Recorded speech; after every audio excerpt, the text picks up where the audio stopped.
بسم اللہ الرحمن الرحیم۔ السلام علیکم ویورز، میں ہوں مجیب الرحمن اور آپ دیکھ رہے ہیں میرا یوٹیوب چینل مجیب الرحمن بلوچ آفیشیل۔ ویور، آج آپ کے لیے جو ہے ایک وظیفہ لایا ہوں، وہ یہ ہے کہ اگر بیوی نافرمان ہے تو اس کا کیا کرنا چاہیے۔ ویورز، آگے بڑھنے سے پہلے اگر آپ نے جو ہے ابھی تک میرے چینل کو سبسکرائب نہیں کیا تو سب سے پہلے میرے چینل کو سبسکرائب کریں، ویڈیوز کو لائک اور شیئر کریں، اور کمنٹ کے اندر جو ہے آپ کسی بھی قسم کے مسئلے کے بارے میں جو ہے آپ جو ہے مزید رابطہ کر سکتے ہیں، واٹس ایپ پر بھی رابطہ کر سکتے ہیں۔ ویورز، ایک دوست نے، ایک صاحب نے لکھا تھا کہ میں آج کل بہت پریشان ہوں، میری اہلیہ میری کوئی بات نہیں مانتی، میرے والدین، بھائی، بہن سب ہی سے لڑائی کرتی ہے، اور ان سب کے ساتھ جو ہے مجھے طرح طرح کی دھمکیاں دیتی ہے۔ میں نے ہر ممکن کوشش کی ہے سمجھانے کی، اس سے علیحدہ بھی رہ چکا ہوں، اس کے والدین کو جو ہے بھی کہا ہے، بجائے سمجھانے کے وہ اس کی جو ہے ہمت افزائی کرتے ہیں، جس سے وہ اور بھی زیادہ جو ہے وہ شوخ چشم بن گئی ہے۔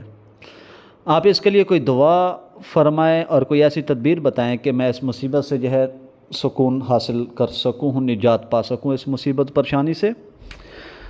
تو ویورز، بات یہ ہے کہ یہاں سے یہ لگ رہا ہے کہ اس بھائی صاحب کے حالات بہت پریشان کن ہیں۔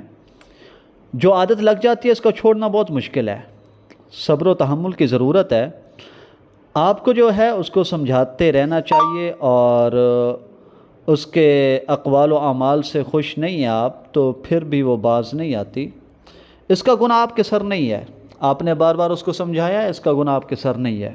تو ویورز، آپ کے لیے جو ہے میں ایک وظیفہ تجویز کرتا ہوں کہ اگر آپ کے ساتھ بھی اس طرح کا کوئی مسئلہ پیش آ رہا ہے تو روزانہ عشاء کی نماز کے بعد یہ والے کلمات پڑھیں: یا مقلب والابصار، یا خالق اللیل والنہار، یا عزیز، یا لطیف، یا غفار۔